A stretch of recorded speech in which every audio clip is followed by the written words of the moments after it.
E aí, meu povo, bem-vindo a mais uma aulinha, tá? Bem-vindos, perdão, a mais uma aulinha.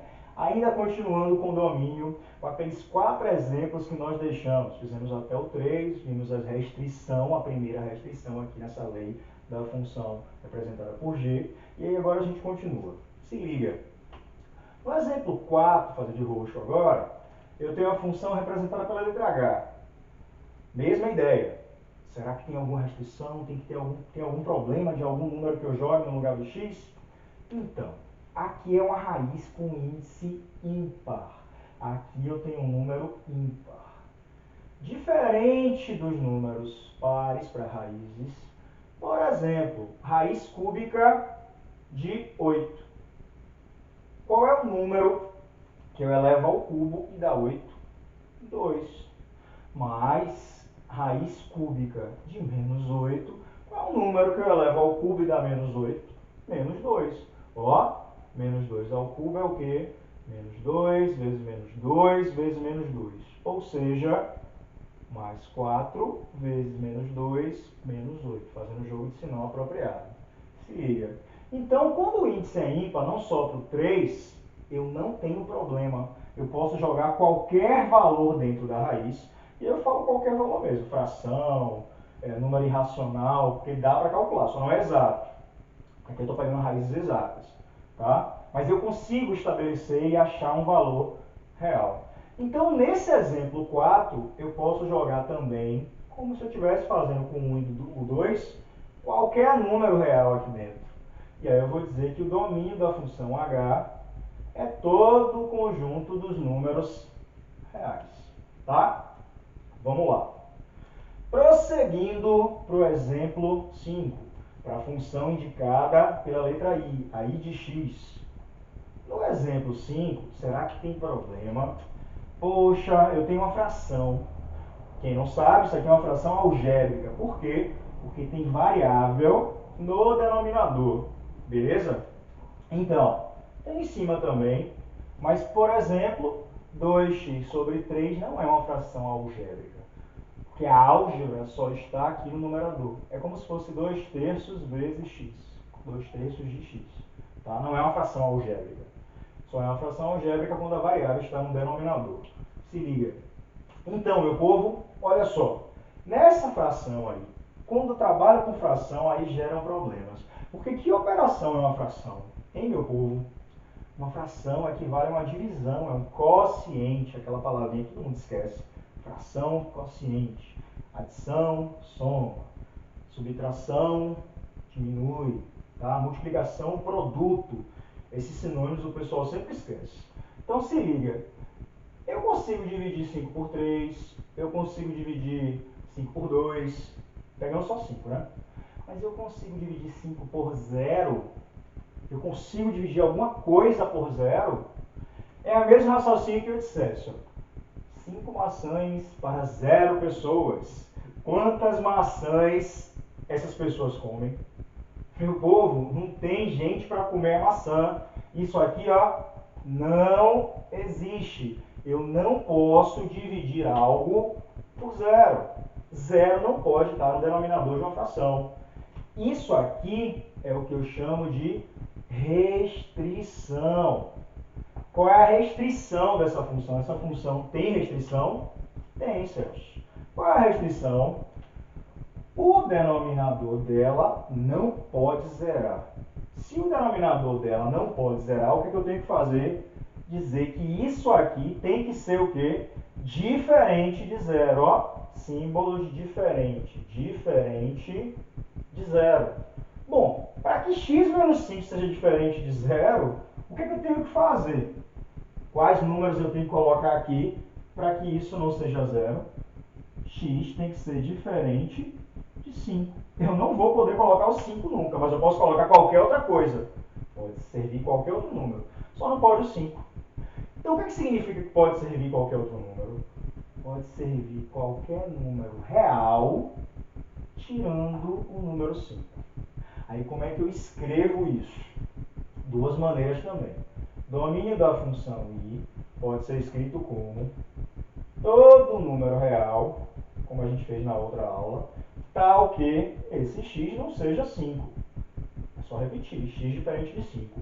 Ou você escreve que o domínio de I pode ser feito como todo número real, que é um conjunto macro, tirando um conjunto, eu só posso diminuir por outro conjunto. Qual é o erro da galera? Bota assim, menos 5. Eu estou pegando um conjunto e diminuindo por um elemento, não dá. Das operações de conjunto, conjunto menos conjunto. Aqui vai ser um conjunto também, porém um conjunto unitário.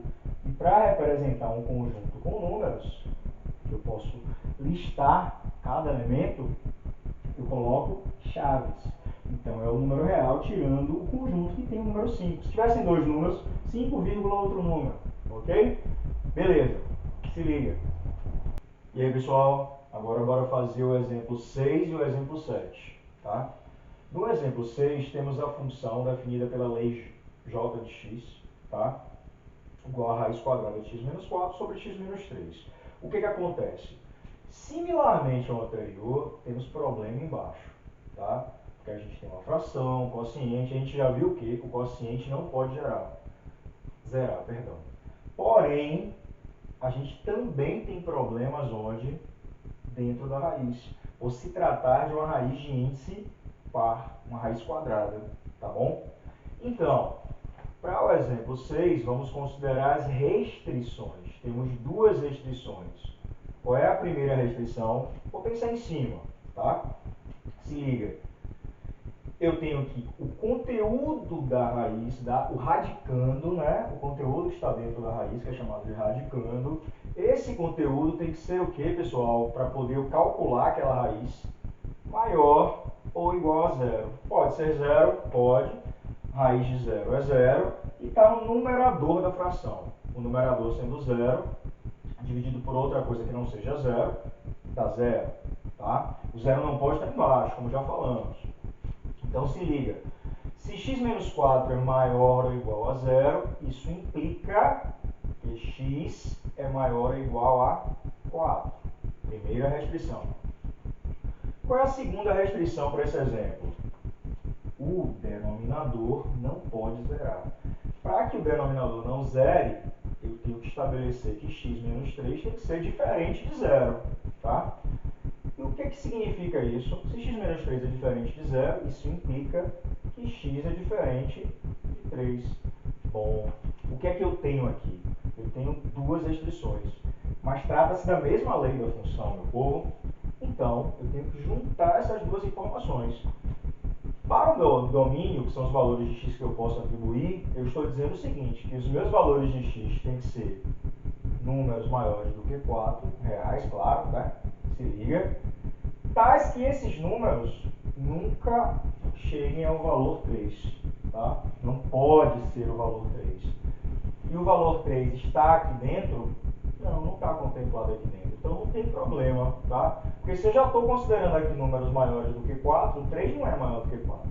Mas se 3 estivesse aqui, Celso, se por exemplo fosse 2, aí o que aconteceria? Se aqui dentro, só para melhorar a situação, se aqui dentro fosse x menos 2, então aqui seria x menos 2, portanto x maior do ou igual a 2. Vamos colocar assim que é melhor para a gente observar uma certa situação. Então, qual é o domínio dessa função j? Ele será o quê? Posso escrever desse jeito. X pertence a R, tal que x é maior do que 2 e x é diferente de 3. Porque tem que acontecer isso e isso ao mesmo tempo, tá? Para poder satisfazer os valores de x. Satisfazem aqui e aqui ao mesmo tempo, tá? Ou eu posso escrever o domínio de j de que jeito? Bom, como é que eu escrevo isso aqui? Eu posso escrever intervalo real, né? Aqui é um intervalo real, porém, usando essa notação, serão os números fechados em 2 até mais infinito, como já vimos no exemplo aqui em cima, né? Esse exemplo 3 que a gente viu na aula anterior. Então, porém, eu tenho esse conjunto com infinitos valores, mas eu não quero que o meu x seja 3, e o 3 está aqui dentro. Aí o que eu tenho que fazer? Aqui é um conjunto que eu tenho que diminuir do conjunto que contém apenas o número 3, um conjunto unitário, tá? Se liga. E aí, pessoal, vamos agora resolver o último exemplo, o exemplo número 7. Trata-se de uma função representada por m de x, tá? A lei de uma função representada por m de x, dado por um quociente. A gente acabou de ver, tá? Inclusive no exemplo 6, que se temos um quociente, não podemos anular o denominador, anular o que está embaixo, e se tiver raiz com índice par, como a gente está vendo aqui no exemplo 6, e repete-se aqui no exemplo 7, o índice é 4, o que ocorre? Não posso ter valor negativo dentro dessa raiz, senão não é um número real, tá? E a gente está procurando sempre o maior conjunto, que é dentro dos números reais, beleza? Então, se liga, aqui tem restrição sim, e apenas uma. Por que apenas uma? Ah, mas tem raiz e tem denominador, beleza, mas a raiz está no denominador. Então, simplesmente eu tenho que pensar o seguinte, o que está aqui nesse denominador não pode ser anulado. Porém, o que está dentro da raiz não pode ser negativo. Então, eu não posso ter aqui embaixo o resultado que tenha valores negativos no radicando, tá? E nem sejam nulos, porque raiz de zero é zero, seja qualquer índice, e aí eu vou estar dividindo por zero. Então, eu tenho que garantir que o conteúdo aqui dentro do radicando, esse conteúdo de dentro da raiz, ele seja o quê? Positivo e não nulo, ou seja, maior do que zero, e não maior ou igual, como a gente estava pensando aqui, que estava no numerador, beleza? Então, quando é que isso aqui vai ser algo positivo? Toda vez que o valor que eu colocar em x não ultrapassar 5, beleza? Se ultrapassa 5, se for 5.01, já vai dar menos 0,1, ou seja, negativo. Então, eu tenho que dizer que esses valores têm que ser menores do que 5, para que isso seja positivo. Beleza? Logo, qual vai ser o domínio dessa função m? O domínio dessa função m, as duas maneiras que a gente sempre escreve, né? Só para a gente fixar bem. X é um número real, que eu procuro aqui, que eu posso colocar aqui, tal que esse valor, esses valores, sejam menores do que 5. Ou eu posso escrever o que, galera? Domínio de m é simplesmente o máximo é 5, porém não inclui ele. Beleza? Aqui é um intervalo real. Tem infinitos números reais. O máximo é 5, porém o mínimo é qualquer número menor do que 5. Eu tenho 4, 3, menos 5, menos 10, menos 1000. Então esses valores vêm da onde? De menos infinito, aberto, infinito sempre aberto, porque eu não consigo limitar, e aí aberto eu coloco colchete virado para o valor, no caso o valor aqui é infinito, e 5. Porém, eu não vou incluir o 5, como eu estava incluindo em outras situações. Aqui mesmo eu incluí o 2. Isso também será aberto, porque eu quero que chegue próximo a 5, mas não inclua ele, beleza? Então, é um intervalo aberto nas duas extremidades, tanto no infinito quanto 5, que lê números de menos infinito até 5 são menores do que 5, beleza? Ok. Antes de finalizar a aula, se eu fizesse uma adaptação aqui nessa função, transformasse isso aqui numa raiz quadrada num numerador também, de x menos 3. Olha só, meu povo, vou chamar essa situação adaptada de 8, uma situação 8 aqui pra gente.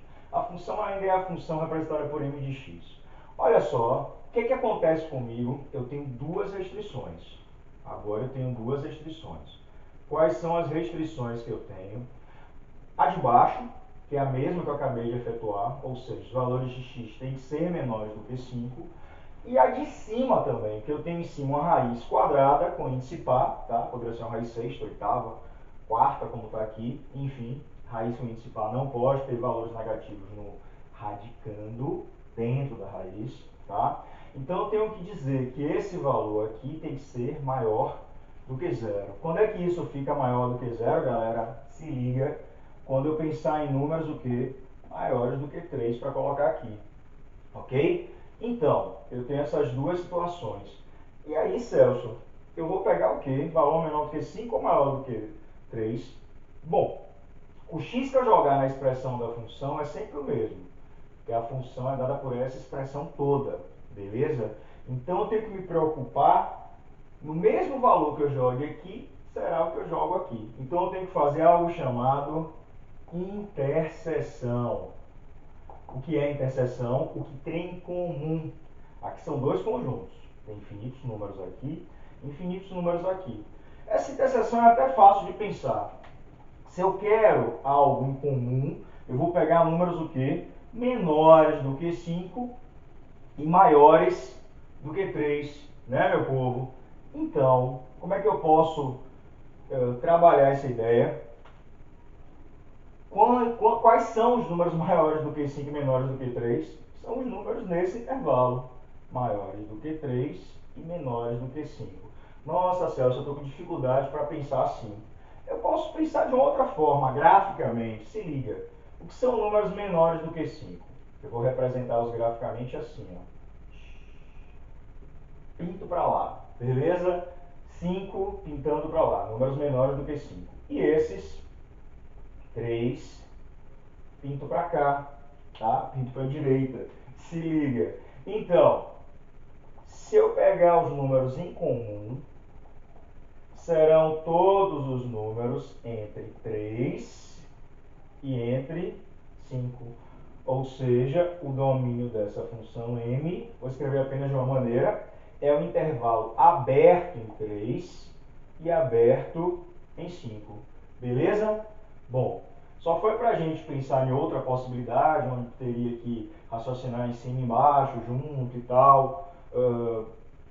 Tem que satisfazer tudo que está na função, para poder eu pensar no domínio, beleza? Então se liga, vou acabar a aula aqui, na próxima aula a gente continua começando o estudo de zeros da função, beleza? Abração, curte, compartilha e até a próxima. Tchau.